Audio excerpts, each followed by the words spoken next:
நீங்க வந்து ரீல்ஸையும் இன்ஸ்டாகிராமை பார்த்து இன்ஸ்பயர் ஆகி சினிமா படத்தை பார்த்து இன்ஸ்பயர் ஆகி ஒருத்தர் எடுத்து வந்து வச்சா தமிழ்நாடு எந்த மாதிரி ஒரு மோசமான அரசியலை வந்து சந்திக்கணும் முத நாளே இது வந்து எரர் கிடையாது. இது வந்து பெரிய பிளண்டர் மிஸ்டேக். இது வந்து திட்டமிட்டே செய்யப்பட்ட ஒரு தவறுன்றது, ஒரு இழுக்கு.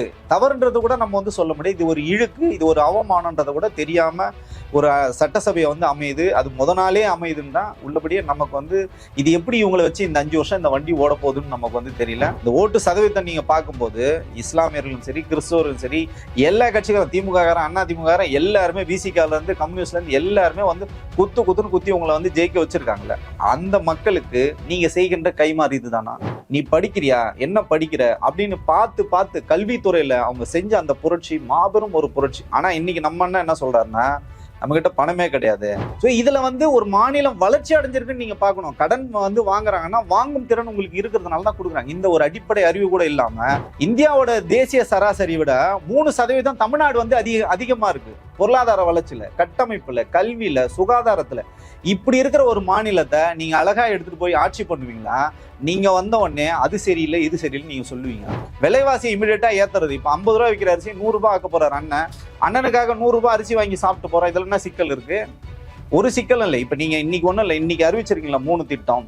இந்த திட்டத்திலே பாத்தீங்கன்னா விஜயோட அரசியல் மொத்தமா காலின்னு உங்களுக்கு வந்து தெரியும். திரு வெங்கட்ராமன் அவருக்கு பேசின பேச்சுலாம் பாத்தீங்கன்னா, கடந்த வாரம் கூட பாத்தீங்கன்னா ஒரு ஆங்கில ஊடகத்துக்கு வந்து பேசியிருக்காரு.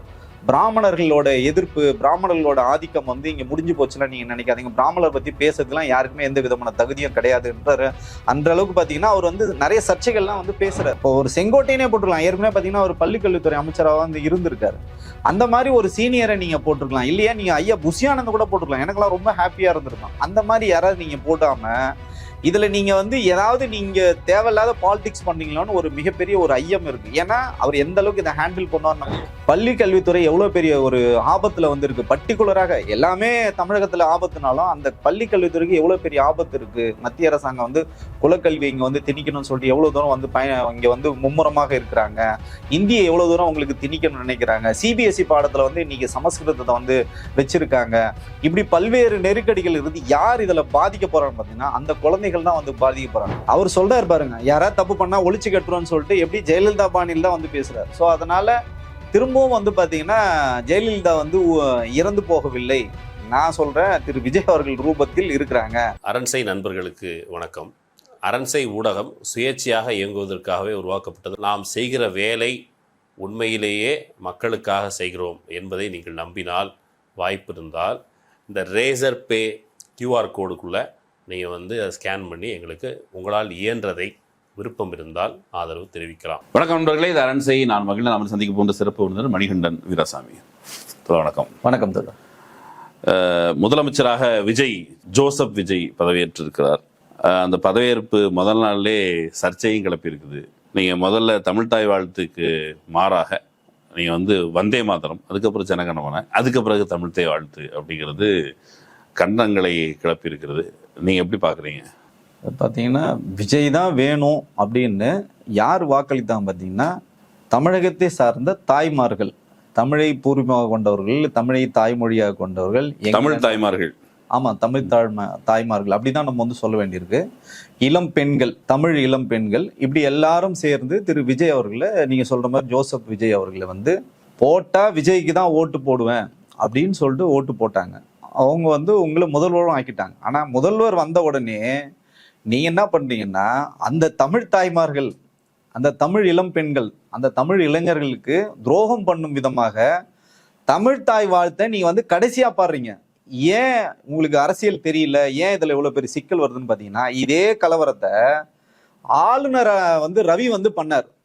அப்பதான் பாத்தீங்கன்னா அவர் வந்து ஓட வந்து தெரிச்சு ஓடினார். எங்க இதே தமிழ்நாடு சட்டமன்றத்தில். இந்த வரலாறுகள் ஏதாவது விஜய்க்கு வந்து சொல்லியிருக்கணும். கண்டிப்பா விஜய்க்கு வந்து தெரிஞ்சிருக்க வாய்ப்பு இல்லை. அவர் அந்த அவ்வளவு தூரம் அந்த பிரச்சனை நடந்துகிட்டு இருக்கும்போது அவர் இங்க தமிழ்நாட்டுல தான் இருந்தாரு. அந்த அரசியல்லாம் அவருக்கு சொல்லி இருந்தாங்கன்னா ஒருவேளை இந்த மாதிரி சிக்கல்கள், நீங்க முழு பலத்தோட நீங்க வந்திருந்தா கூட நீங்க என்ன எவ்வளவு வேணாலும் பண்ணிட்டு போங்கன்னு சொல்லிட்டு நம்ம கடந்து வந்து போகலாம். ஆனா திமுக கூட்டணியில் இருந்த திராவிட முன்னேற்ற கழக தலைமையாக கொண்ட இந்த கட்சிகள், ஏன்னா 2 கம்யூனிஸ்டுகள், சிபிஐ, சிபிஎம், இன்னும் சொல்ல போனா காங்கிரஸ், அதுக்கப்புறம் IUML, எல்லாரோட உதவியோட நீங்க ஆட்சி அமைச்சிட்டு ஏன்னா உங்களுக்கு 5 நாள் 6 நாள் படாத பாடு உங்களை கவர்னர் படுத்தினார். அதுல இருந்து கூட நீங்க ஒரு பாடம் கத்துக்காம திருப்பி நான் பாத்தீங்கன்னா மத்திய அரசாங்கத்தை தூக்கி பிடிக்கிற மாதிரியே நான் இந்த மாதிரி தமிழ் தாய் வாழ்த்தை வந்து, ஏன்னா யாரோட மனதை நான் வந்து குளிர வைக்கணும்னா அப்ப நான் தமிழ் தாய் வாழ்த்தை வந்து கடைசியா இல்ல பாடணும் அஜெண்டா இருந்துதான் நமக்கு தெரியல. முத நாளே அவர் சர்ச்சையை கிளப்பியிருந்தா ஏற்கனவே அவர் முதலமைச்சரா பதவி இருக்கிறது படாத பாடுபட்டாரு. முத நாளே இப்படி ஏதாவது இல்ல முதல்ல தமிழ் தாய் வாழ்த்துன்னு சொன்னா இன்று போய் நாளை வான்ட்டு கவர்னர் அனுப்பி வச்சுட்டாருன்னா அது ஒரு பிரச்சனை தானே. இல்ல நான் என்ன கேக்குறேன்னா, நீங்க அதை மட்டும் நீங்க பார்க்க கூடாது. பாஜக ஆளுகின்ற மாநிலங்கள்ல இப்படி நடக்காது. அங்க கூட இப்படிலாம் வந்து நடந்தது இல்லை. அப்போ நீங்க ஒரு படி மேல போய் நீங்க இந்த மாதிரி குழப்பங்களை, இந்த மாதிரி ஒரு தமிழ் தாய்க்கு வந்து இழுக்கு தமிழகத்தை வந்து தலைகுனிய நீங்க வைக்கிறீங்கன்னா, தமிழ்நாட்டை தலைகுனிய விடமாட்டேன்னு ஒருத்தர் சொன்னவரை நீங்க அந்த முதலமைச்சரே தோக்கடிச்சிருங்க. ஆனா நீங்க வந்து ரீல்ஸையும் இன்ஸ்டாகிராமை பார்த்து இன்ஸ்பயர் ஆகி, சினிமா படத்தை பார்த்து இன்ஸ்பயர் ஆகி ஒருத்தர் எடுத்து வந்து வச்சா தமிழ்நாடு எந்த மாதிரி ஒரு மோசமான அரசியலை வந்து சந்திக்கணும் முத நாளே. அவருடைய ஆதரவாளர்களுக்கு இதெல்லாம் ஒரு பெரிய சலனத்தை ஏற்படுத்தாதா? தெரியாதுங்க. தெரிஞ்சாதானே உங்களுக்கு அவ்வளவு தூரம் உங்களுக்கு அரசியல் அறிவு இருக்கா, இல்ல அரசியல் பார்வை இருக்கா, இல்ல அரசியல் நுணுக்கங்கள் உங்களுக்கு தெரியுமா, இல்ல அது என்னன்னு உங்களுக்கு. இந்த மாற்றத்திற்காக வாக்களித்தவர்களுக்கு ஒரு 1.5 கோடி 1.25 கோடி கிட்ட வாக்களித்த நபர்களுக்கு, இந்த செக்ஷனுக்கு விஜய்க்கு வாக்களித்தவர்களுக்கு இது எந்த சலனத்தையும் ஏற்படுத்தாது. அவங்களுக்கு இதெல்லாம் தெரியவே தெரியாதுன்னு சொல்றீங்களா? நிச்சயமாக தெரியாது. அதையும் பாத்தீங்கன்னா கொண்டாட்டம் தெரிஞ்சவங்க இருந்திருப்பாங்களா? கண்டிப்பா தெரியாது, யாருக்குமே தெரிஞ்சிருக்காரு. அவங்க என்ன பார்ப்பாங்கன்னு பாத்தீங்கன்னா, ஆமாங்க சரிங்க தெரியாம நடந்துச்சுங்க, இது வந்து பாத்தீங்கன்னா விஜயா பண்ணாரு, அந்த ஆபீசர்ஸ் வந்து பண்ணிட்டாங்க, அதை சரி கட்டுறதுக்காக பாத்தீங்கன்னா ஒரு பெரியார் திடலுக்கு போனார்ல, ஆசிரியருக்கு வந்து சால்வோ போட்டார்ல, அதை தான் இன்னைக்கு பேசுனாங்களே கண்டி. இப்படி ஒரு எரர் நடந்திருக்கு. இது வந்து எரர் கிடையாது, இது வந்து பெரிய பிளண்டர் மிஸ்டேக். இது வந்து திட்டமிட்டே செய்யப்பட்ட ஒரு தவறுன்றது, ஒரு இழுக்கு. தவறுன்றது கூட நம்ம வந்து சொல்ல முடியாது, இது ஒரு இழுக்கு, இது ஒரு அவமானன்றதை கூட தெரியாம ஒரு சட்டசபையை வந்து அமையுது. அது முத நாளே அமையுதுன்னு தான் உள்ளபடியே நமக்கு வந்து இது எப்படி இவங்களை வச்சு இந்த 5 வருஷம் இந்த வண்டி ஓட போகுதுன்னு நமக்கு வந்து தெரியல.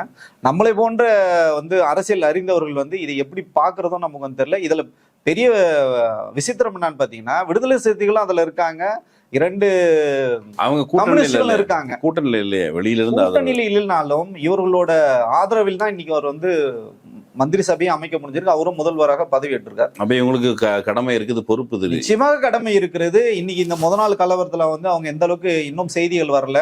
எனக்கு தெரிஞ்சு வந்து சிபிஐல வந்து இதுக்கு வந்து ஒரு எதிர்ப்பு தெரிவிச்ச மாதிரி நான் ஒரு வீரபாண்டியன் தோழர் வந்து செய்தி மறுப்பு செய்தி கொடுத்திருக்காரு, கண்டனம் சொல்லியிருக்காரு. எல்லாருமே இதை விஜய கடிவாளம் போட வேண்டிய அவசியம் இருக்கு. நீங்க வந்தே மாதரத்தை பொறுத்த அளவுக்கு அது முதல்ல பாடினது. ஆனா தன்னுடைய உரையில் விஜய் என்ன சொல்றாரு, இஸ்லாமியர்கள் கிறிஸ்தவர்கள் நீங்க பயப்பட தேவையில்ல, உங்கள் சார்பாக இந்த விஜய் நிற்பான், உங்க அண்ணன் தம்பி சொந்தக்காரன் மாமன் மச்சாங்கிற மாதிரி நானும் நிற்பேன் அப்படிங்கிற மாதிரி தான் விஜய் அந்த ஸ்பீச்ல ஒரு பதில் சொல்றாரு.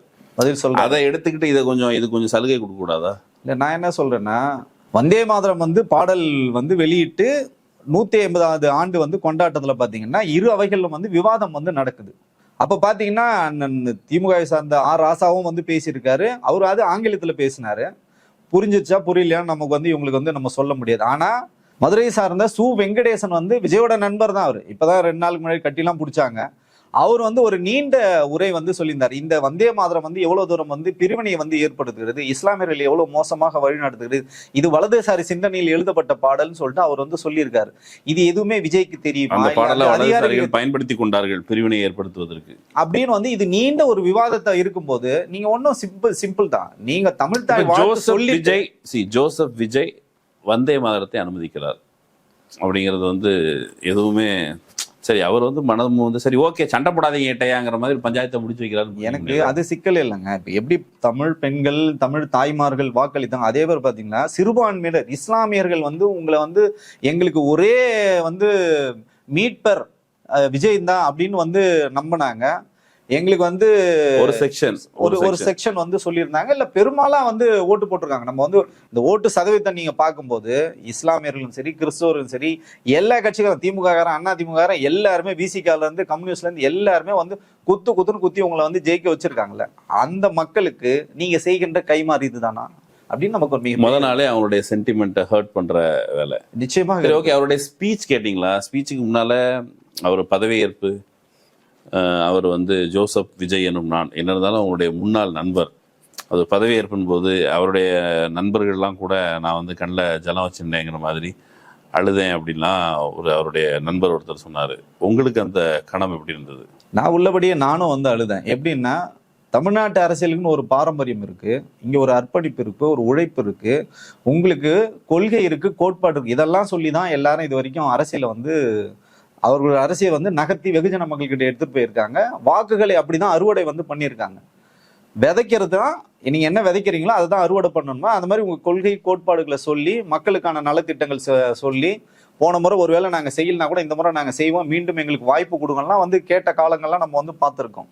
அதெல்லாம் எதுவுமே பண்ணாம, களத்துக்கே போகாம, புழுதி பறக்காம, காலை தரையிலே வைக்காம, ஒரு மேட்டுக்குடி மனப்பான்மையிலே ஊடகங்களை இப்ப வரைக்கும் சந்திக்கல, கருத்துக்களை சொல்லல, வேட்பாளர் பேரை சொல்லல, வேட்பாளரே தொகுதிக்கு வந்து போகல. ஸோ இந்த வெற்றி நமக்கு எப்படி தெரியுதுன்னா, எல்லாரும் சொல்றாங்க இது வந்து இந்திய வரலாற்றுலயே இப்படி நடந்தது இல்லை, உலக வரலாற்று. ஆனா இது ரொம்ப ஆபத்தானது. ஏன்னா உங்களுக்கு அந்த உழைப்பே உங்களுக்கு தெரியாது, அதோட கஷ்டம் உங்களுக்கு தெரியுது. எதுவுமே தெரியாதனால்தான் அழகா வந்துட்டு என்ன சொல்றாருன்னா, ஏற்கனவே அரசாங்கம் வந்து கடன்ல வச்சுட்டு போயிருக்காங்க, எனக்கு கொஞ்சம் டைம் கொடுங்க, இப்ப என்னால பண்ண முடியாது. நீங்க முத நாள் நீங்க உள்ள என்ன நடந்ததுனே உங்களுக்கு தெரியாது, நீங்க அந்த ஃபைலும் பார்க்கல, அதுக்குள்ள நான் வந்து வெள்ளை அறிக்கை வெளியிடுறேன். ஏற்கனவே பிடிஆர் வந்து வெள்ளை அறிக்கை வந்து வெளியிட்டு இருக்காரு, இதுக்கு முன்னாடி ஜெயலலிதா வந்து வெள்ளை அறிக்கை வெளியிட்டு இருக்காரு. புதுசு இல்ல இது, ஒண்ணும் வந்து புதியதாக. இது என்ன புதுசா நான் தான் வந்து ஒரு பட் அந்த கடன் அவரு வாக்குறுதிகள் கொடுத்திருக்கிறாரு, வாக்குறுதிகளை நிறைவேற்றணும். முத நாள் வந்த உடனே நான் நினைச்சேன் 6 கேஸு, அப்புறம் அந்த பெண்களுக்கு பவுன் 1 பவுன் தங்கம்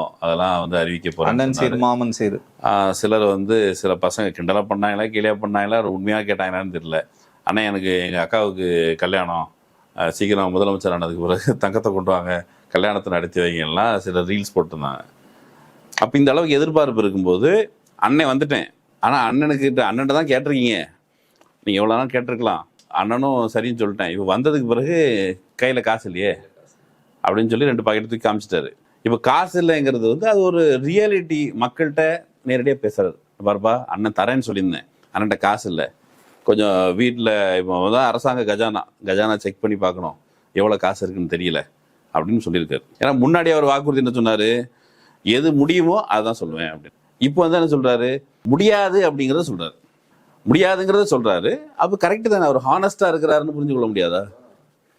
67ல இருந்து நீங்க சுதந்திரத்துக்கு முன்னாடி எல்லாம் கூட விட்டுருங்க, 67ல இருந்து தொடர்ச்சியாக வந்து இந்த அரசாங்கங்கள் திமுக, அதிமுக, காங்கிரஸ் எல்லாமே வந்து இருந்திருக்காங்க. 67க்கு முன்னாடி காங்கிரஸ் இருந்திருக்காங்க, 67க்கு அப்புறம் பாத்தீங்கன்னா 20 திராவிட கட்சிகளும் மாறி மாறி இருந்திருக்காங்க.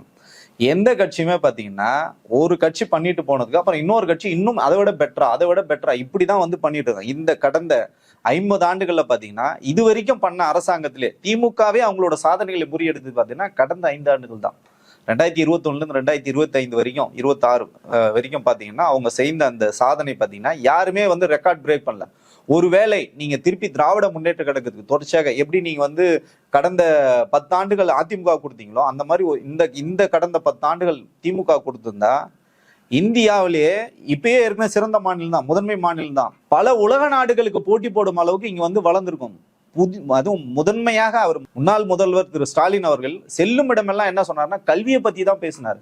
நீ படிக்கிறியா, என்ன படிக்கிற அப்படின்னு பார்த்து கல்வித்துறையில அவங்க செஞ்ச அந்த புரட்சி மாபெரும் ஒரு புரட்சி. ஆனா இன்னைக்கு நம்ம என்ன சொல்றாருன்னா, நம்ம கிட்ட பணமே கிடையாது, நம்ம வந்து ஒன்னும் இப்ப நீ ஒண்ணும் இல்ல சின்ன பணம் இல்லைன்னா பணம் இல்லைன்னு சொல்றது என்ன பிரச்சனை? பணம் இல்ல என்ன சொல்றேன்னா, இதுக்கு முன்னாடி அப்படிதான் இருந்து அப்படிதான் அந்த அரசாங்கம் வந்து ஆரம்பிக்கும்.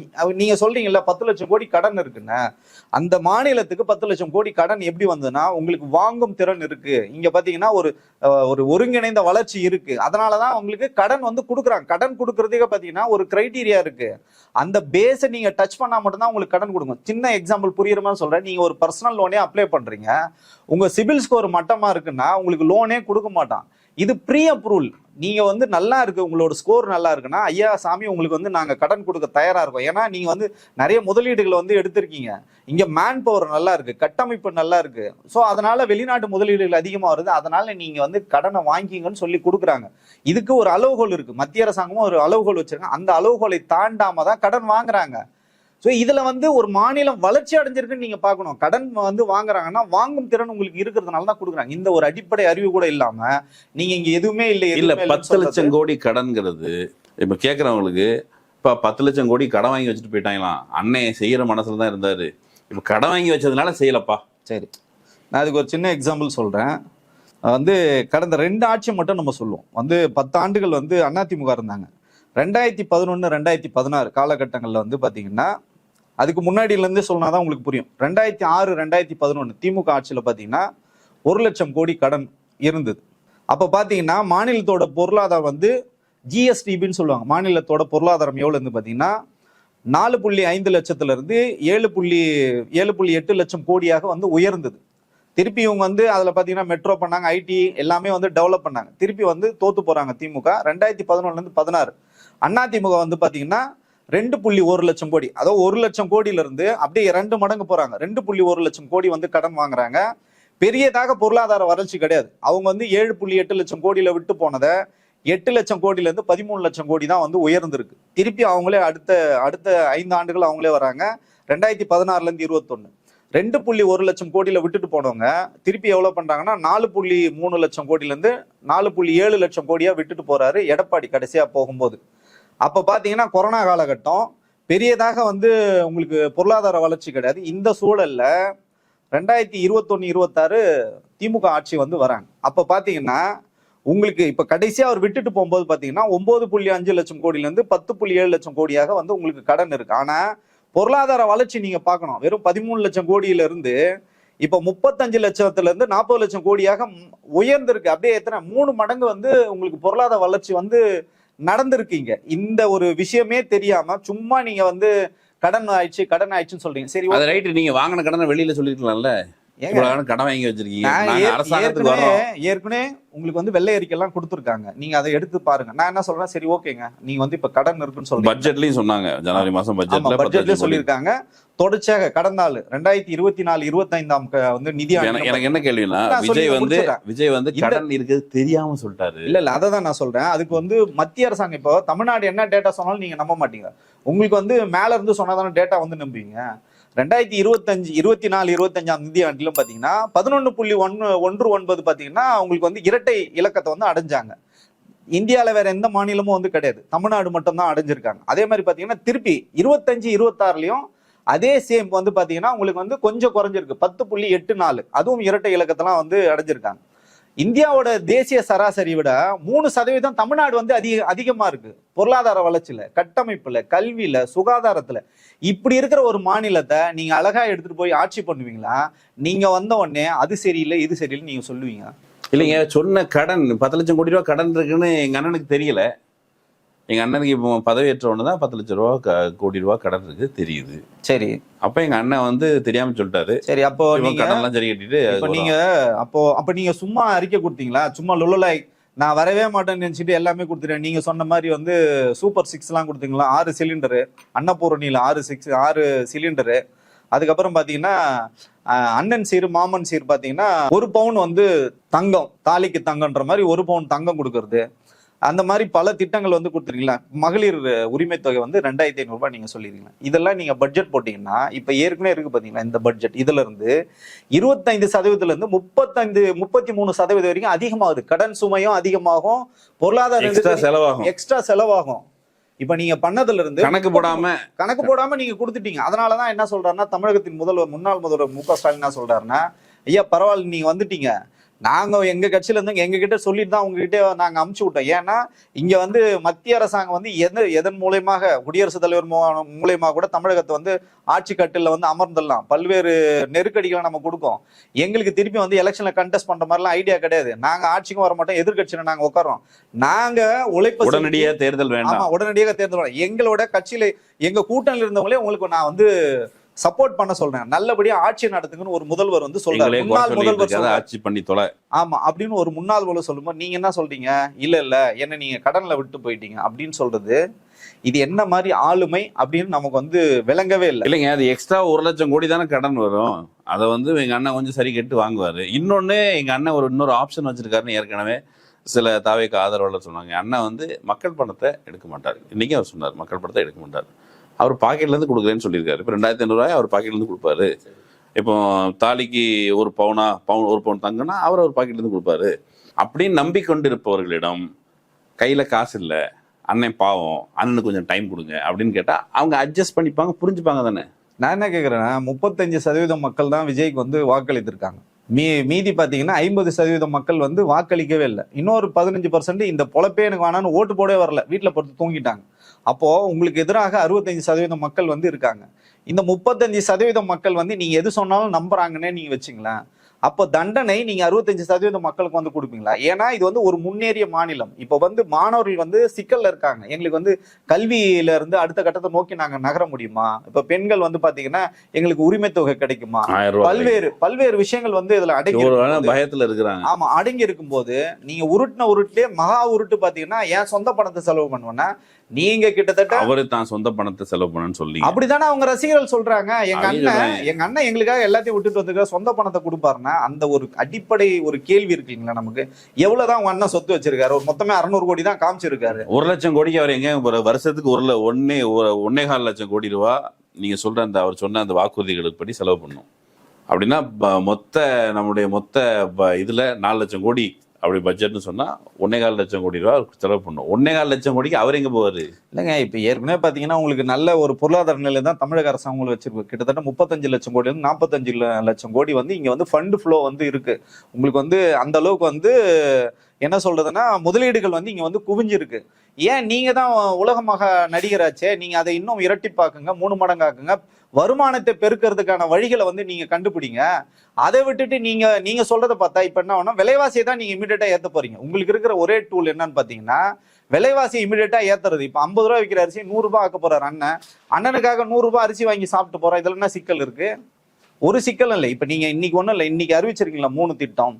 இந்த திட்டத்திலே பாத்தீங்கன்னா விஜயோட அரசியல் மொத்தமா காலின்னு உங்களுக்கு வந்து தெரியும். முதல்ல திரு விஜய் அவர்கள் என்ன வாக்குறுதி கொடுத்தாருன்னா அனைவருக்கும் 200 யூனிட் வந்து மின்சாரம் இலவசம் சொன்னார். ஆனா இன்னைக்கு என்ன சொல்றாருன்னா டேர்ம்ஸ் அண்ட் கண்டிஷன்ல ஒரு சின்னதா ஒரு ஹேஷ்டாக் போட்டு சொல்ற மாதிரி ஸ்டார் போட்டு சொல்றாரு. 200 யூனிட் மின்சாரம்னு சாதாரண மக்கள் நம்பியிருப்பாங்க இல்லைங்களா? இப்ப என்ன சொல்றாருன்னா நீங்க 2 மாசம் சேர்த்து 500 யூனிட் மின்சாரம் பயன்படுத்தினா 200 யூனிட் வந்து மின்சாரம் வந்து இலவசம். ஒருவேளை 501 புள்ளின்னு வந்தாலே அந்த சலுகை வந்து உங்களுக்கு கிடையாது. இதுக்கு முன்னாடி என்ன பண்ணிருந்தாங்கன்னு பாத்தீங்கன்னா தமிழக அரசாங்கம் 500 யூனிட் தாண்டினாலும் உங்களுக்கு 100 யூனிட் வந்து ஃப்ரீயா ஏற்கனவே கொடுத்துருந்தாங்க. அப்போ இதுலயே முதல் உருட்டு உங்களுக்கு வந்து காலி ஆயிட்டீங்க. அடுத்தது நீங்க என்ன சொன்னீங்க, பெண்களுக்கு வந்து சிறப்பு பாதுகாப்பு படையெல்லாம் நீங்க வந்து சொல்றீங்க. இது ஏற்கனவே இருக்கு, நடைமுறை இருக்கு. இன்னும் சொல்ல போனா அதை விட ரொம்ப எளிதாக நீங்க அதெல்லாம் எப்படி ஸ்ட்ரக்சரு என்ன பண்ண போறீங்களா எதுவுமே சொல்லலாம். ஆனா பாத்தீங்கன்னா ஏற்கனவே பாத்தீங்கன்னா SOSனே ஒண்ணு இருக்கு. நீங்க வந்து அவசர காலத்துக்கு வந்து 24/7 வந்து ஹெல்ப் லைனும் இருக்கு, நீங்க வந்து பயன்படுத்தலாம். அது வந்து ஏற்கனவே இருக்கு. 112 நீங்க போன்ல வந்து பேலன்ஸ் இருக்கணும் அவசியம் கிடையாது, டவர் இருக்கணும் கூட அவசியம் கிடையாது. அந்த 112 அழுத்தினீங்கன்னா உங்களுக்கு காவல் நிலையத்துக்கு வந்து கனெக்ட் ஆகும். 181 அதுக்கப்புறம் சைல்டுக்காக வந்து 1091 இதெல்லாம் ஏற்கனவே இருக்கு. ஹெல்ப் லைன் வந்து 14433 ஒரு நம்பர் இருக்கு. 24/7 நீங்க எப்போ வேணாலும் பயன்படுத்தலாம். அதை தான் வந்து பாத்தீங்கன்னா புது வடிமா இவர் வந்து சொல்றாரு. சரி, அதுவும் முடிஞ்சிச்சு. அதுக்கடுத்து என்ன பண்றாருன்னா போதை ஒழிப்பு நாங்க வந்து மாவட்டந்தோறும் வந்து அமைப்போம். இது இந்தியா முழுக்க இருக்கு, தமிழ்நாட்டுல மட்டும் இந்தியா முழுக்க இருக்கு, தமிழகத்துல இருக்கு. அதை எஃபிஷியன்டா செய்வேன், திறன்பட ஒழிப்பேன், திறன்பட செய்வீங்கன்னா இந்த 3 நாட்கள்ல மட்டுமே கிட்டத்தட்ட 30க்கும் மேற்பட்ட வழக்குகள் வந்து பதிவாயிருக்கு. கிட்டத்தட்ட அதுல பாதி வழக்குகள் வந்து தாவேகாரங்க மேலதான் வந்து பதிவாயிருக்கு. ஸோ இதெல்லாம் இவர் வந்து பண்ணட்டும், நமக்கு நல்லது தான். ஆனா என்னன்னா எனக்கு டைம் கொடுங்க, இப்ப எதுவும் கஜானா இல்லைன்னு சொல்லுன்னா நீங்க புது உருட்டுலாம் உருட்டாதீங்க.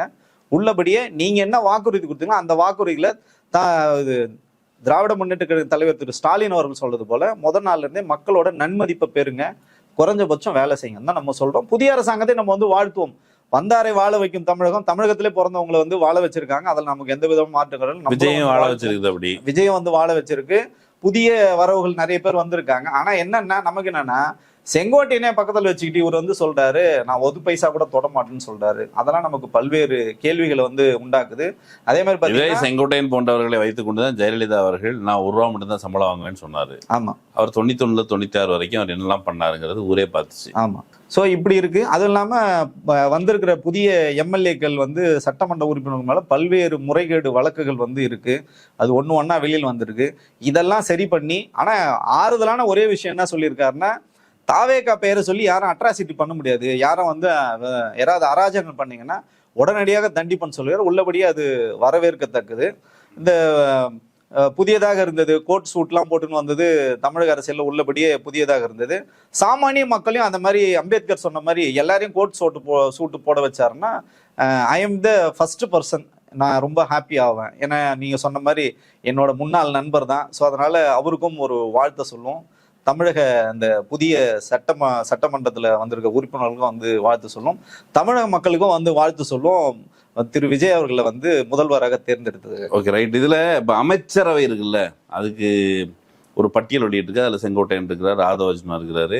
நீங்கள் வந்தாரை வாழ வைங்க. பாண்டிச்சேரியிலேருந்து வந்து ஆனந்த் புசி ஆனந்த் இருக்கிறாரு. வெங்கட்ராமன் ஒருத்தர் அவர் இருக்கிறாரு. வெங்கட்ராமன் குறித்து வருகிற செய்திகள்னா அவர் வந்து பள்ளிக்கல்வித்துறைக்கு அவர் நியமிக்கப்பட போகிறார். மயிலாப்பூர்லேருந்து தேர்ந்தெடுக்கப்பட்ட வெங்கட்ராமன் அவர் வந்து பார்ப்பனர். சரி, பார்ப்பனருங்கிறது மட்டுமே மேட்டர் இல்லை, அவர் என்ன கொள்கை கொண்டிருக்கிறாருன்னு நமக்கு தெரியாது. அதுக்கு பிறகு திருப்பரங்குன்றத்தில் இவ்வளோ பிரச்சனைகளுக்கு இடையில திருப்பரங்குன்றத்தில் சிடிஆர் நிர்மல்குமார் அந்த பக்கம் அது ஆர்எஸ்எஸ் சங் பரிவார அமைப்புகள் அதை வந்து ஒரு மதவெறி காடாக மாற்ற முயற்சித்த ஒரு சூழலில் இப்போ வந்து அவர் வந்து அங்கே தேர்ந்தெடுக்கப்பட்டிருக்கிறார். இவங்க தான் அமைச்சர்கள். இன்னொருத்தவங்க கீர்த்தனான்னு சொல்லிட்டு ஒரு சகோதரி, அவங்களும் கூட மோடிக்கு ஆதரவாக பேசியிருந்தாங்க, ஹிந்தியில் பேசியிருந்தாங்க. இப்படி ஒரு லிஸ்டே வந்து இருக்குது. இந்த அமைச்சரவை பட்டியல் பார்க்கும்போது என்ன தோணுச்சு? ஈக்குவலாக கொடுத்துருக்காரு. அது 9 பேர் இன்னைக்கு பார்த்தீங்கன்னா 3 பேர் பார்த்தீங்கன்னா வலதுசாரி சித்தாந்தம் கொண்டவர்களை ஈக்குவலாக பிரிக்கணும். நீங்கள் வந்து அப்படி அதன் அடிப்படையில் வந்து கொடுத்துருக்காரு. இந்த கடந்த 5 ஆண்டுகளில் உள்ளபடியே சொல்கிறோம், அன்பில் மகேஷ் பொய்யாமொழி வந்து எவ்வளவு தூரம் வந்து பள்ளி கல்வித்துறையை வந்து மேலே எடுத்துட்டு போனார், நம்ம மாணவர்கள் எவ்வளவு தூரம் சாதித்தார்கள் அப்படின்னு நம்ம வந்து பார்த்தோம். அரசு துறைகள் எவ்வளவு பேர் வந்தாங்க, இதெல்லாம் நம்ம வந்து கண்கூடா பார்க்கும்போது இப்ப இந்த மாதிரி ஒரு பிற்போக்குத்தனமாக இருக்கின்ற நம்ம வந்து சர்ச்சைக்குள்ள போக வேணாம். அவர் வந்து முதல் நாள்லயே நம்ம வந்து ரொம்ப சர்ச்சையா பேச வேணாம்னு சொல்லிட்டு நான் வந்து ரொம்ப நாசுக்கா கடந்து போனேன். திரு வெங்கட்ராமன் அவருக்கு பேசின பேச்செல்லாம் பாத்தீங்கன்னா கடந்த வாரம் கூட பாத்தீங்கன்னா ஒரு ஆங்கில ஊடகத்துக்கு வந்து பேசியிருக்காரு. பிராமணர்களோட எதிர்ப்பு, பிராமணர்களோட ஆதிக்கம் வந்து இங்க முடிஞ்சு போச்சுலாம் நீங்க நினைக்காதீங்க, பிராமணர் பத்தி பேசுறதுலாம் யாருக்குமே எந்த விதமான தகுதியும் கிடையாதுன்றாரு. அந்த அளவுக்கு பாத்தீங்கன்னா அவர் வந்து நிறைய சர்ச்சைகள் வந்து பார்ப்பன எதிர்ப்புங்கிறது கடந்த கால தத்துவம் எல்லாம் அவர் பேசியிருக்கிறாரு. அதெல்லாம் வந்து இங்க மலையேறி போச்சு, அதுக்கெல்லாம் இங்க வேலையே கிடையாது, பெரியாரிசம்னு ஒண்ணு இங்க இல்லவே இல்லை, அந்த மாதிரி அவர் டோன்ல நிறைய வந்து பேசுறேன்னு வச்சுங்களேன். சோ இவர்கிட்ட அவர் வந்து பெரியாருடைய கடவுள் மறுப்பு கொள்கையை நாங்கள் ஏற்கல. மற்றபடி அவர் தான் என்னுடைய கொள்கை வழிகாட்டி, அவர் தான் தலைவர்னு சொல்லியாச்சு. அப்படி இருக்கும் பொழுது வெங்கட்ராமனை பள்ளிக்கல்வித்துறைக்கு நியமிப்பது அப்படிங்கிறது எந்த வகையிலான பெரியார் பாணி? அது நமக்கு என்ன ஐயத்தை ஏற்படுதுன்னா, ஏற்கனவே பார்த்தீங்கன்னா பிஎம் ஸ்ரீயை வந்து அமல்படுத்தணும்னு சொல்லிட்டு அவங்க தலைகீழா நிற்கிறாங்க. பல்வேறு நெருக்கடிகள் இருக்கும்போது நீங்க குறைஞ்சபட்சம் இப்போ ஒரு செங்கோட்டையனே போட்டுருக்கலாம். ஏற்கனவே பார்த்தீங்கன்னா ஒரு பள்ளிக்கல்வித்துறை அமைச்சராக வந்து இருந்திருக்காரு. அந்த மாதிரி ஒரு சீனியரை நீங்க போட்டிருக்கலாம். இல்லையா நீங்க ஐயா புசியானந்த கூட போட்டிருக்கலாம். எனக்கெல்லாம் ரொம்ப ஹாப்பியா இருந்திருக்கும். அந்த மாதிரி யாராவது நீங்க போடாம இதுல நீங்க வந்து ஏதாவது நீங்க தேவையில்லாத பாலிடிக்ஸ் பண்ணீங்களான்னு ஒரு மிகப்பெரிய ஒரு ஐயம் இருக்கு. ஏன்னா அவர் எந்த அளவுக்கு இதை ஹேண்டில் பண்ணுவாங்க. அது எப்படி நீங்க உங்களுக்கு டவுட் எப்படி வரலாம்? தன்னுடைய வெற்றிக்கு காரணமான அந்த குட்டி நண்பா நம்பீஸ் அவங்க தான் வந்து அந்த குழந்தைங்க தான் வந்து வீட்டில் அடம் பிடித்து அடர் அன்பு அதன் வழியாக பெற்றோர்களை வாக்களிக்க செய்தவர்கள். அந்த குழந்தைகளுக்கு அவர் எப்படி தீமை செய்வார்? இப்ப நீங்க சொல்ற அந்த தமிழ்த்தாழ் வாழ்த்துனான்னு அந்த குழந்தைகளுக்கு தெரியாது. இந்த 3 திட்டங்களெல்லாம் வந்து இவர் வந்து ஏமாத்தி இருக்காருன்னு குழந்தைகளுக்கு வந்து தெரியாது. பள்ளி கல்வித்துறை எவ்வளவு பெரிய ஒரு ஆபத்துல வந்து இருக்கு. பர்டிகுலராக எல்லாமே தமிழகத்துல ஆபத்துனாலும் அந்த பள்ளி கல்வித்துறைக்கு எவ்வளவு பெரிய ஆபத்து இருக்கு. மத்திய அரசாங்கம் வந்து குலக்கல்வி இங்க வந்து திணிக்கணும்னு சொல்லிட்டு எவ்வளவு தூரம் வந்து இங்க வந்து மும்முரமாக இருக்கிறாங்க. இந்தியை எவ்வளவு தூரம் உங்களுக்கு திணிக்கணும்னு நினைக்கிறாங்க. சிபிஎஸ்இ பாடத்துல வந்து இன்னைக்கு சமஸ்கிருதத்தை வந்து வச்சிருக்காங்க. இப்படி பல்வேறு நெருக்கடிகள் இருந்து யார் இதுல பாதிக்க போறான்னு பாத்தீங்கன்னா அந்த குழந்தைகள் தான் வந்து பாதிக்க போறாங்க. அதனால என்ன சொல்றேன்னா, அந்த குட்டீஸுக்கு நண்பீஸுக்கு நீங்க பயனுள்ள வகையில ஒரு நல்ல ஆட்சியை கொடுங்கன்னு தான் நம்ம வந்து திரு விஜய் அவர்கிட்ட வந்து வேண்டுகோள் வைக்கிறோம். பள்ளிக்கல்வித்துறைக்கு ஒரு திராவிட இயக்க சாய்வு கொண்ட நபரையாவது நிச்சயமாக போக்காளர்கள் அல்லது கொஞ்சம் விரிந்த அறிவியல் கண்ணோட்டம் கொண்டவர்கள் நியமிச்சிருக்கணும். ஆதவ அர்ஜுனா அமைச்சராக நியமிக்கப்பட்டிருக்கார். சிடிஆர் நிர்மல்குமார் சொன்னேன். ஆதவ அர்ஜுனா குறித்து அவருடைய மச்சான் அவர் வந்து ஆதவ் வந்து காசு அடிக்காம பாத்துக்கங்க, விஜய்க்கு அது ரொம்ப நல்லது, நாட்டுக்கு நல்லதுன்னு சொல்லியிருக்காரு. இது என்ன ஒரு பூடகமான செய்தி? பூடகமான செய்தி என்னன்னு பார்த்தீங்கன்னா, அவர் வந்து இன்வெஸ்ட்மெண்ட் அவர் தான் அதிகமாக பண்ணியிருக்காரு. இப்போ ஆரம்பத்துலேருந்தே பார்த்தீங்கன்னா தமிழக வெற்றி கழகம் ஆரம்பிச்சதுலேருந்து அவர் ஆரம்பிச்சதுக்கு அப்புறம் வரல, அப்போ ஆரம்பத்துலேருந்து வரல, இடையில தான் அவர் வந்தார். இது வரைக்கும் பார்த்தீங்கன்னா எப்படி திரு விஜய் அவர்கள் எப்படி தமிழக அரசாங்கத்தை வந்து வெள்ளை அறிக்கை நான் வெளியிடுவேன்னு சொல்றாரோ, கடந்த கால ஆட்சி என்ன பண்ணாங்களோ வெள்ளை அறிக்கை வெளியிடுவானோ, அந்த மாதிரி ஒரு தேவை கட்சியில என்ன நடந்தது, தமிழக வெற்றி எப்படி இவ்வளவு பெரிய வசூர அசுர வளர்ச்சி அடைஞ்சதுனால நமக்கு எந்த பிரச்சனையும் இல்லை. இந்த பணம்லாம் நீங்க எங்க இருந்து செலவு பண்ணீங்க? இந்த வேட்பாளர்லாம் வந்து எளியவர், நீங்க சொல்றீங்க ஆட்டோக்காரன்னு சொல்றீங்க, அவர் பாத்தீங்கன்னா அவர் பெரிய கோடீஸ்வரரா இருக்காரு, கார் வச்சிருக்காரு, ஆமா எல்லாமே வச்சிருக்காருன்னு வச்சுங்களேன். ஸோ அந்த மாதிரி உங்க பின்புலம்லாம் பாத்தீங்கன்னா ரொம்ப வந்து ஒரு சரியான தரவுகளோட வந்து இல்ல, நிறைய டவுட் இருக்கு அதுல. அப்போ இந்த செலவுகள்லாம் யாரு பண்ணாரு? உங்க கட்சியை சார்ந்த ஒரு வெள்ளை அறிக்கை வந்து வெளியிட வேண்டிய அவசியம் தேவையும் இருக்கு. அப்பதான் நீங்க சொல்றீங்களா தூய சக்தி நீங்க சொல்றீங்க, நாங்க ஏத்துக்கிட்டோங்க. இப்ப தமிழ்நாடே ஏத்துக்கிச்சு, திரு விஜய் அவர்கள் தான் முதல்வர். நாங்க சொல்றோம் நிரந்தர முதல்வர், 5 வருஷத்துக்கு நீங்க தான் முதல்வர். ஆனா இந்த 5 ஆண்டுகள் உங்களோட செயல் திட்டம் என்ன? ஏன் நம்ம அதை கேட்கிறோம்னா, ஒரு பக்கம் விஜய் கட்சியில வந்து சீட்டு பிடிக்கிறதே இங்க ஒரு பெரிய வேலையா இருக்கு. ஓடுற ட்ரெயின்ல வந்து மூஞ்சி முகர பேத்தாலும் பரவாயில்லன்னு ஓடி போய் இன்னைக்கு எல்லாரும் ஏறுற மாதிரி சூழல பாக்குறோம். அது வந்து காங்கிரஸ் முதல்ல வந்து அந்த வேலையை ஆரம்பிச்சு வச்சாங்க. நம்ம கம்யூனிஸ்டுகளை விடுதலை செய்திகளை நம்ம இந்த விஷயத்துல நம்ம வந்து சேர்க்கல. தமிழகத்தின் நலம் சார்ந்து இங்க ஒரு காங்கிரீட்டான அரசாங்கம் பண்றதுங்க அவங்க வந்து நல்லெண்ண அடிப்படையில வெளியில இருந்து ஆதரவு கொடுக்குறாங்க, IUML உள்பட கொடுக்குறாங்க. நமக்கு அதுல சிக்கல் இல்லை. இங்க ஒரு சிக்கல் என்னன்னா, விஜய்க்காகவே பாத்தீங்கன்னா இன்னொரு திராவிட முன்னேற்ற கழகத்தோட இன்னொரு தாய் கழகம் தான் பாத்தீங்கன்னா அண்ணா திராவிட முன்னேற்றம். அவங்க பாத்தீங்கன்னா அங்க ஒரு பெரிய பிளவு வந்து கிட்டத்தட்ட 30 MLAக்கள் வந்து விஜய்க்கு நிபந்தனையற்ற ஆதரவு, நிபந்தனை இல்லாத ஆதரவு இல்லை, நிபந்தனையோட ஆதரவு வந்து உள்ள போறதுக்கு தயாரா இருக்கும்போது இந்த கம்யூனிஸ்ட் கட்சிகளும் காங்கிரஸுக்கு இப்ப வேலை கிடையாது. NDAல இருந்து வர்றதுக்கு அவங்க தயாரா இருக்காங்க. அங்க கட்சிக்குள்ள பெரிய பிளவு இருக்கு. ஏன்னா 10-11 தோல்விகளை வந்து சந்திச்சிருக்காரு திரு எடப்பாடி. சோ அதனால இவ்வளவு பெரிய குழப்பங்கள் எல்லாமே விஜயை நோக்கி வர்றதுனால விஜய்க்கு இங்க மிகப்பெரிய ஒரு ரெஸ்பான்சிபிலிட்டி இருக்கு அப்படின்னு நம்ம வந்து சொல்றோம். விஜய் வந்து தன்னுடைய பேச்சில் ஒரு முக்கியமான அம்சமா வச்சிருந்தது வந்து, எனக்கு பசி தெரியும், நான் உங்களிலிருந்து வந்தவன், உங்கள் வீட்டில் ஒருவன், அண்ணன் தம்பி எல்லாத்தையும் சொன்னார். ஸோ பசி தெரிந்த விஜய், பசித்திருக்கிற மக்கள், பல்வேறு காரணங்களுக்காக ஒரு மாற்றத்தை நோக்கி மாற்றத்தை நோக்கி ஆவலோடு இருக்கிற மக்கள், அவங்களுடைய விருப்பங்களையே அவர் தீர்ப்பார் அப்படின்னு நீங்க நம்பலையா? ஏன்னா அவர் பசி தெரிஞ்சவர். சரி, நான் என்ன சொல்றேன்னா, புல் பூண்டுக்கு கூட பசி வந்து தெரியும். வந்து வள்ளலார் ரொம்ப அழகா இருப்பாரு, வாடியை பயிரை கண்ட போதெல்லாம் வாடினேன்னு சொன்னார். அந்த ஒரு அறிவு இருக்கிற புல் பூண்டு கூட பாத்தீங்கன்னா தண்ணீர் வந்து தேவைப்படும், அது தண்ணீர் கிடைச்சுதான் அதை சேமிச்சு வச்சுக்கிற அந்த அறிவு வந்து அது இருக்கு. மனிதராக பிறந்தவர்கள் வந்து எந்த விலங்குகள் எல்லாத்துக்குமே வந்து தெரியும். தெரியாதுன்னு யாராவது ஒருத்தர் சொன்னாருன்னா அது நம்புறதுக்கான இல்லை. நீங்க சொல்லுகின்ற உதாரணம் கூட பாத்தீங்கன்னா எளிய மக்களோட கனெக்ட் ஆகலன்ற. நீங்க ஏற்கனவே சொன்னதுதான் எப்போ சொல்றீங்க, நான் எல்லாத்தையும் விட்டுட்டு வந்துட்டேன், உச்சத்தை விட்டுட்டு வந்துட்டேன், அதை விட்டுட்டு வந்துட்டேன், இதை விட்டு வந்துட்டேன்னா இப்ப அடிஷனல் நான் சொன்னேன் எனக்கு வந்து பசி தெரியும். எல்லாருக்குமே தான் பசி தெரியும். நீங்க இன்னொன்னு வந்து வேலிடா அவர் சொன்னார், நான் வந்து பாத்தீங்கன்னா பண்ணையார் கிடையாது. நான் வந்து யாரை சொல்றாருன்னா ராகுல் காந்தியை சொல்றாரு, பரம்பரையா நாங்க வந்து பண்ணையார் கிடையாதுன்னு சொல்லிட்டு ராகுலை மேடையிலே வச்சுட்டு சொல்றது. அது நான் வந்து ராகுல சொன்னதா தான் பாக்குறேன். பட் இதெல்லாம் என்னன்னா, நீங்க அரசியலாக வரணும்னா, தமிழகத்தில் உச்சபட்ச பதவியில் வரணும்னா கண்டிப்பாக உங்களுக்கு வந்து பசி, தூக்கம் இதெல்லாம் நீங்க இருந்தா மட்டும்தான் தமிழகத்தின் முதல்வராக ஆக முடியும். அதை தான் நீங்க வந்து நிலைக்க முடியும். இதுல எதுவும் தவறு இருக்குதான் நான் வந்து பார்க்கல. அந்த நண்பா நண்பீஸுக்காக உசுப்பேத்துற ஒரு குட்டி ஸ்டோரியா தான் இதை பார்க்க வேண்டி, அதை தாண்டி இதுல எதுவும் அரசியல் கருத்து இருந்தாக நான் வந்து பார்க்கல. இப்போ இதுல அவருடைய உரையில மிக முக்கியமா இருந்தது, நான் நிறைய துன்பப்பட்டேன், நான் நிறைய அவமானப்பட்டேன், என்னுடைய துன்பம், துயரங்கள், அவமானம் இதையெல்லாம் தங்களுடையதாக கருதி, உங்களுக்கும் சில அவமானங்கள் இருந்திருக்கலாம், ஆனால் அதெல்லாம் பொருட்படுத்தாமல் என்னுடைய அவமானத்தை சரி கட்டுவதற்காகவே நீங்கள் உழைத்தீர்கள், உங்களுக்கு நான் நன்றி கடன் பட்டிருக்கீங்கிறாரு. இப்போ இவர் தேர்தல் நிற்கிறது அப்படிங்கிறது தன்னுடைய பர்சனலான விஷயம், நான் எனது அப்படிங்கிறது அந்த ஸ்பீச்சில் நிறைய இருந்தது. வாக்களித்தவர்களை பொறுத்தளவுக்கு எலெக்ஷனுங்கிறது பர்சனல் பிரச்சனை இல்லை. ஆனால் இவர் என்ன சொல்றாரு, ஜெயலலிதா முன்னாடி சொல்லுவாங்கல்ல எனது தலைமையில் எனது ஆட்சி அப்படின்னு, கிட்டத்தட்ட அதே பாணியில தெரியுது. அது மோடியும் அதே மாதிரி தான் சொல்றாரு. இல்ல அவரு வந்து பாத்தீங்கன்னா இன்ஸ்பிரேஷன் அங்கிருந்து தான் எடுக்கிறாரு. எம்ஜிஆரை வந்து எடுக்கிறாரு, அண்ணாதுரை வந்து எடுக்கிறாரு. பட் அண்ணாதுரை அப்படி வந்து கிடையாது, அவர் எளிய மக்களோட இருந்த ஒரு தலைவர். அப்போ அவர் பாத்தீங்கன்னா நீங்க சொன்ன மாதிரி ரோல் மாடலாக மோடியையும் அடிஷ்னலா பாத்தீங்கன்னா திரு எம்ஜிஆர் அவர்களையும் செல்வி ஜெயலலிதா அவர்களையும் எடுத்ததுனால அவர் சொல்றாரு பாருங்க, யாராவது தப்பு பண்ணா ஒழிச்சு கட்டுறோம்னு சொல்லிட்டு எப்படி ஜெயலலிதா பாணியில் தான் வந்து பேசுறாரு. ஸோ அதனால திரும்பவும் வந்து பாத்தீங்கன்னா ஜெயலலிதா வந்து இறந்து போகவில்லை, நான் சொல்றேன் திரு விஜய் அவர்கள் ரூபத்தில் இருக்கிறாங்க. எனக்கு என்னன்னா அந்த 91-96 ஆட்சி போல இல்லாம, இட்லி சாப்பிட்டது அவரு தானே, ஆமா 91-96 ஆட்சி போல இல்லாம இது மக்களுக்கான ஆட்சியாக, சாமானியர்களுக்கு ஆட்சியாக, இந்த திராவிட சித்தாந்தத்துக்கான ஒரு ஆட்சி இருக்கு. தமிழகம் பாத்தீங்கன்னா இந்தியாலே ஒரு வித்தியாசமான ஒரு மாநிலம்.